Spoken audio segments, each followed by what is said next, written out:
Hello students, आज हम energy level diagram पढ़ेंगे कि एक एटम में जो अलग अलग ऑर्बिटल होते हैं उनकी अलग अलग एनर्जी होती है, तो किसकी एनर्जी कम होती है और किसकी एनर्जी ज़्यादा होती है। ये जो टॉपिक है जो आज मैं करा रहा हूँ ये काफ़ी इंपॉर्टेंट है। वैसे तो हर टॉपिक ही इंपॉर्टेंट होता है, लेकिन ये कंपटीशन में इसके बारे में आ सकता है, तो आपको ध्यान से पढ़ना है। Energy of the orbitals, topic का नाम है एनर्जी ऑफ ऑर्बिटल्स। अलग अलग ऑर्बिटल की एनर्जी अलग अलग होती है, तो किस तरह से होती है वो, उसमें दो तरह से अपन स्टडी करेंगे। एक तो हम स्टडी करेंगे हाइड्रोजन का केस स्टडी करेंगे। हाइड्रोजन में एनर्जी अलग तरह से होती है ऑर्बिटल्स की, और जो मल्टी इलेक्ट्रॉन एटम है, ऐसा एटम जिसमें एक से ज़्यादा इलेक्ट्रॉन पाया जाता है, उसकी एनर्जी अलग ढंग से होती है। ऑर्बिटल्स की एनर्जी अलग ढंग से होती है, दोनों का अलग अलग पैटर्न है। तो सबसे पहले हम हाइड्रोजन के बारे में डिस्कस करेंगे। Energy of orbitals, energy of orbitals of hydrogen, energy of orbitals of hydrogen. तो इसका सबसे बढ़िया तरीका इसको स्टडी करने का, आप इसकी एनर्जी लेवल डायग्राम बना सकते हैं। This is the energy level diagram.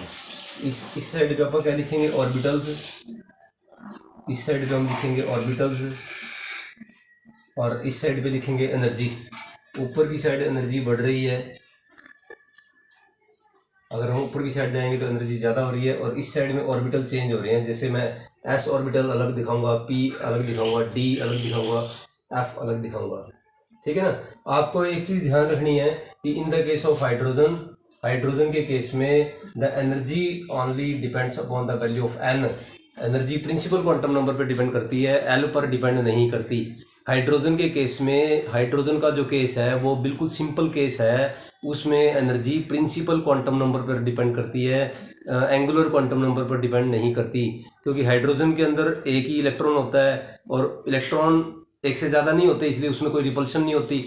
तो रिपल्शन ना होने के कारण जो है एनर्जी सिंपल केस बन जाता है, और जिसकी एनर्जी एन के ऊपर डिपेंड करती है, आपस में रिपेल करने के कारण एनर्जी कम या ज़्यादा नहीं होती। ठीक है ना। तो energy depends only on the value of N. In the case of hydrogen, energy depends only on the value of N, सिर्फ एन के ऊपर डिपेंड करती है। प्रिंसिपल क्वांटम नंबर में लिख देता हूँ, principal quantum number, principal quantum number पर डिपेंड करती है, और एंगुलर क्वांटम नंबर पर डिपेंड नहीं करती। कोई पूछ ले कि ऐसा क्यों है, तो आप क्या बताएंगे कि क्योंकि हाइड्रोजन के अंदर सिर्फ एक इलेक्ट्रॉन होता है, इसलिए इलेक्ट्रॉन इलेक्ट्रॉन रिपल्शन नहीं होती। सिंपल सी फोर्सेज होती हैं, अट्रैक्टिव फोर्स होती है सिर्फ न्यूक्लियस के बीच में और उस एक इलेक्ट्रॉन के बीच में, सिर्फ अट्रैक्टिव फोर्सेज होती हैं, रिपल्सिव फोर्सेज कोई होती नहीं है, इसलिए ये सिंपल केस बन जाता है। देखो फॉर एग्जांपल 1 के अंदर आपको बताया था मैंने, सिर्फ पहले शेल में सिर्फ क्या होता है, एस होता है, 1p होता है, 1s होता है, 1p नहीं होता ना, आपको बताया था।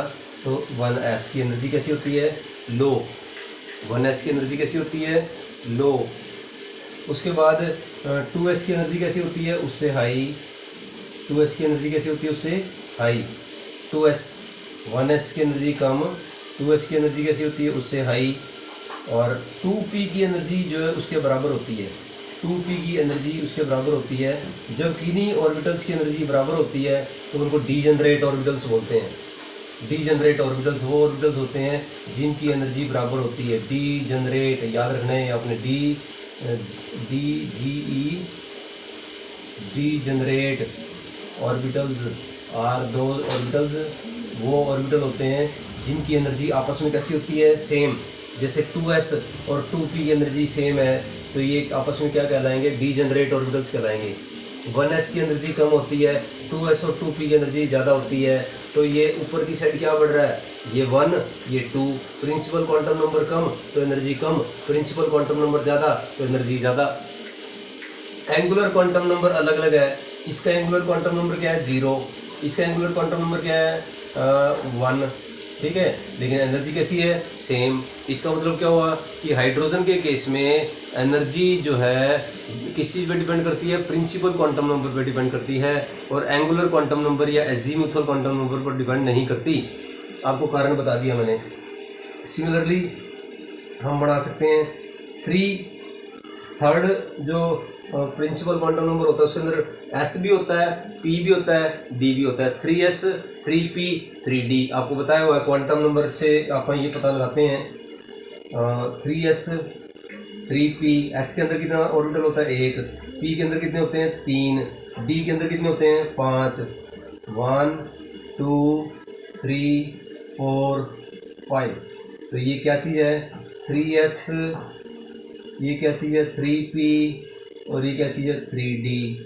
3s 3p 3d, ठीक है। और जैसे जैसे अपन प्रिंसिपल क्वांटम नंबर बढ़ा रहे हैं, ये प्रिंसिपल क्वांटम नंबर 1, ये प्रिंसिपल क्वांटम नंबर 2, ये प्रिंसिपल क्वांटम नंबर 3, तो ऊपर की साइड जा रहे हैं ना, तो ऊपर की साइड एनर्जी क्या हो रही है, बढ़ रही है। तो अपन क्या इससे निष्कर्ष निकालते हैं कि जैसे जैसे प्रिंसिपल क्वांटम नंबर की वैल्यू बढ़ती है तो ऑर्बिटल्स की एनर्जी क्या होती जाती है, बढ़ती जाती है। तो ऑर्बिटल्स की एनर्जी किसके ऊपर डिपेंड कर रही है, प्रिंसिपल क्वांटम नंबर पर डिपेंड कर रही है। एंगुलर क्वांटम नंबर या एजीमुथल क्वांटम नंबर पर डिपेंड नहीं कर रही, क्योंकि उनकी एनर्जी कैसी है, सेम। 3s और 3p की सेम है, 3p और 3d की सेम है, ठीक है। तो एक और हम बना सकते हैं 4, यहाँ पे क्या लिखूँगा मैं 4s, 4s के बाद क्या आएगा 4p, 4p, 4p के बाद क्या आएगा 4d, d में कितने होते हैं 5, 4d, 4d के बाद क्या आएगा 4f, कितने होते हैं इसमें 7, 3 4 5 6 7, 4f। तो this is the energy level diagram of hydrogen. Hydrogen का एनर्जी लेवल डायग्राम है। इस डायग्राम में अपन ध्यान से देखें तो हमें पता लगेगा कि एनर्जी जो ऑर्बिटल्स की है वो किसके ऊपर डिपेंड करती है, प्रिंसिपल क्वांटम नंबर पर डिपेंड करती है, और एंगुलर क्वांटम नंबर या एजीमुथल क्वांटम नंबर पर डिपेंड नहीं करती।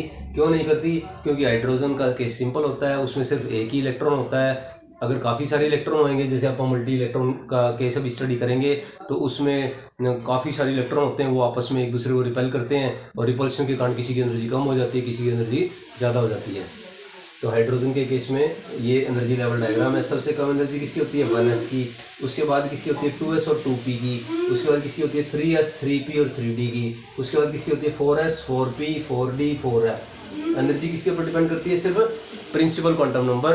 प्रिंसिपल क्वांटम नंबर कम है तो एनर्जी कम है, प्रिंसिपल क्वांटम नंबर ज़्यादा है तो एनर्जी और ज़्यादा है, प्रिंसिपल क्वांटम नंबर और ज़्यादा है तो एनर्जी और ज़्यादा हो जाती है।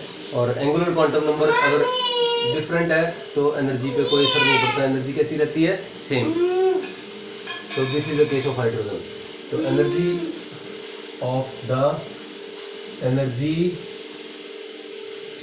Energy of orbitals in the case of multi electron atom. Multi electron atom के केस में एनर्जी कैसी होगी, मल्टी इलेक्ट्रॉन एटम के केस में आपको बताया है कि एक से ज़्यादा इलेक्ट्रॉन होते हैं। मल्टी इलेक्ट्रॉन एटम वो होता है जिसमें एक से ज़्यादा इलेक्ट्रॉन होते हैं। क्योंकि एक से ज़्यादा इलेक्ट्रॉन होते हैं तो दो तरह की फोर्सेज होती हैं। दो तरह की तो सिंपल फोर्सेज हैं कि न्यूक्लियस और इलेक्ट्रॉन के बीच में फोर्स है। न्यूक्लियस और इलेक्ट्रॉन के बीच में फोर्स को क्या कहते हैं, अट्रैक्टिव फोर्स, खिंचाव वाली ताकत। और इलेक्ट्रॉन भी खूब सारे हो गए तो इलेक्ट्रॉन भी तो आपस में नेगेटिवली चार्ज हैं, तो आपस में एक दूसरे को रिपेल करेंगे, तो रिपल्शन वाली फोर्स होगी। दो तरह की फोर्सेज होगी, एक अट्रैक्शन वाली फोर्स, एक रिपल्शन वाली फोर्स। तो आपको पता है कि जब एटम स्टेबल होएगा, एटम स्टेबल कब होएगा, जब अट्रैक्शन वाली फोर्स ज़्यादा होगी, attractive force will be more than repulsive force. अगर अट्रैक्टिव फोर्स रिपल्सिव फोर्स से ज़्यादा होएगी तभी तो एटम स्टेबल होएगा, ठीक है। लेकिन वो रिपल्सिव फोर्स होने के कारण जो अगर प्रिंसिपल क्वांटम नंबर की वैल्यू सेम भी है और एंगुलर क्वांटम नंबर की वैल्यू डिफरेंट है तो उनकी एनर्जी कैसी हो जाती हैं, अलग अलग हो जाती हैं, ठीक है ना। तो in this case due to repulsion between different electrons, repulsion between different electrons के बीच में रिपल्शन होने के कारण the energy becomes different, energy becomes energy of orbital, energy of orbitals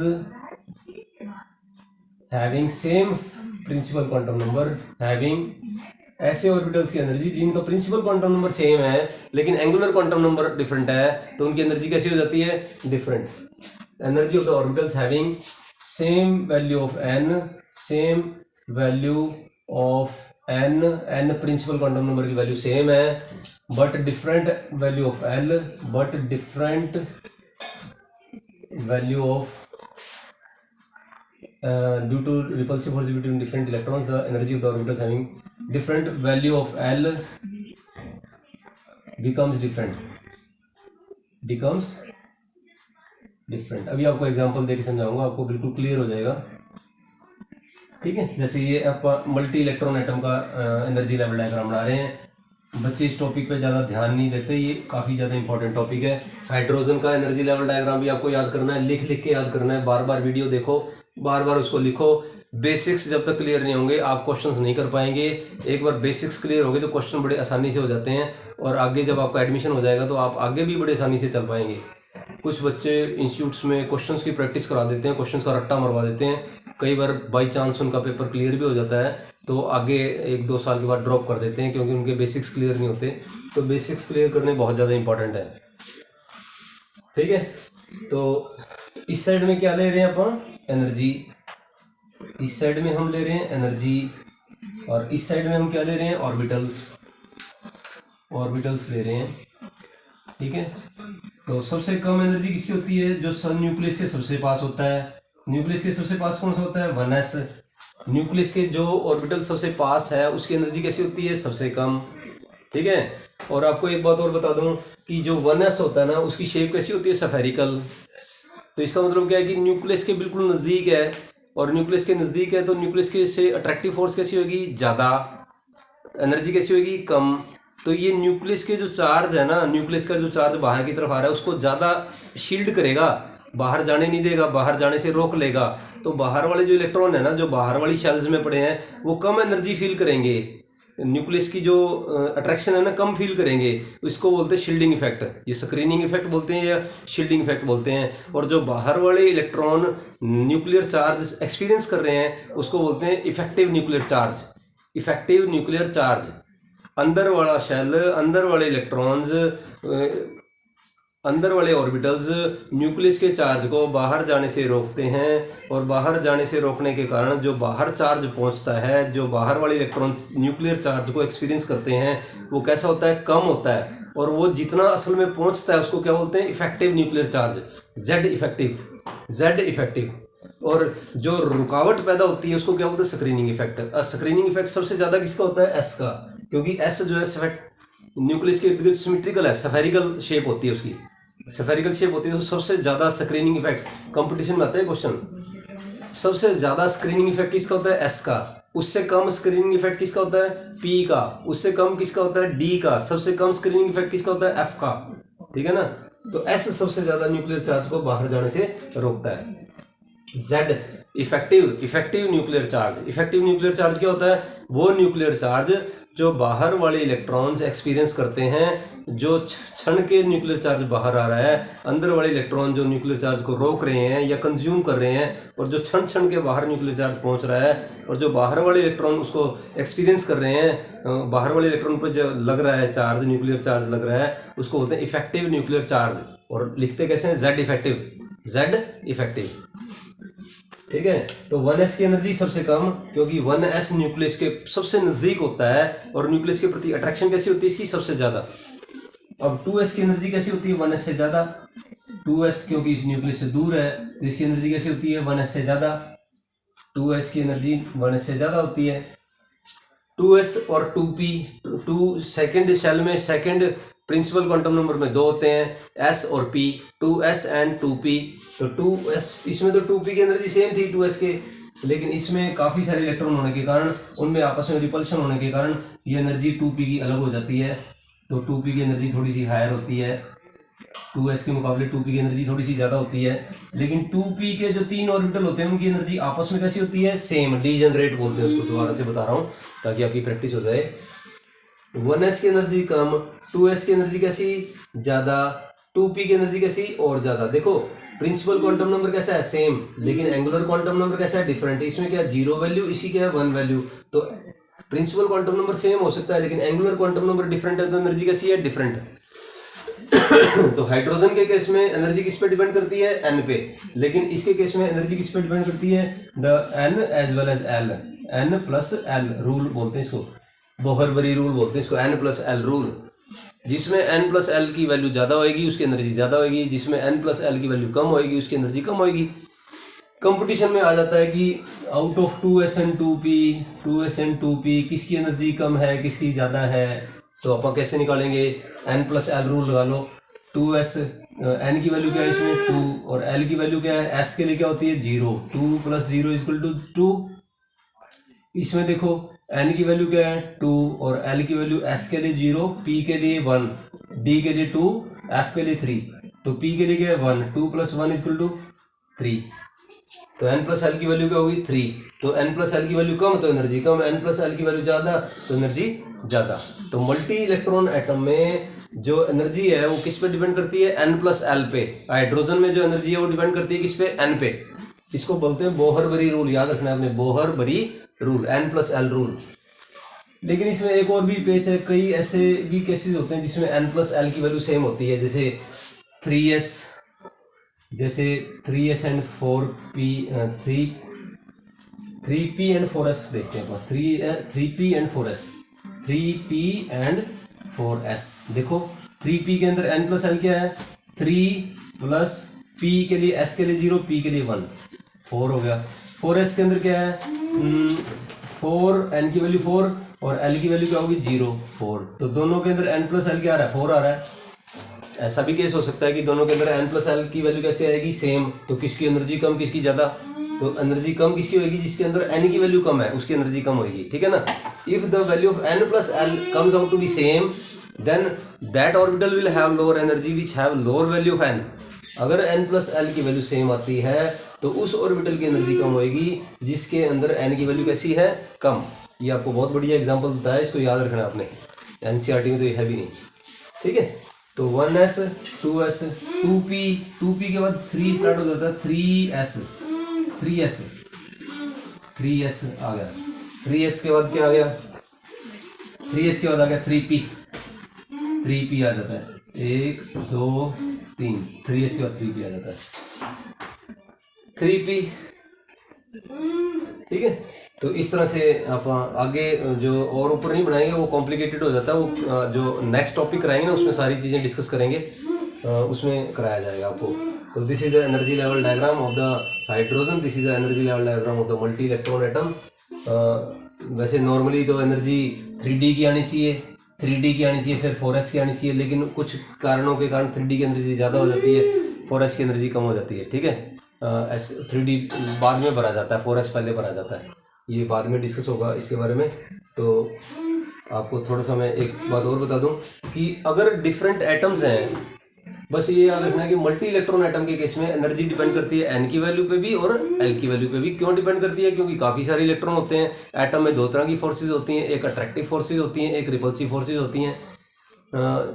attractive forces अगर ज़्यादा है तभी तो न्यू एटम बनेगा, तभी तो एटम स्टेबल होगा, लेकिन repulsive forces are between the electrons के बीच में रिपल्सिव फोर्सेज हैं।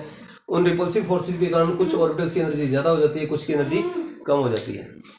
इसके केस में आपको एक और बात बतानी जरूरी है कि जैसे सपोज 2s का केस है, 2s की एनर्जी हर एक एटम में एक जैसी नहीं होती, 2s की एनर्जी हर एक एटम में एक जैसी नहीं होती।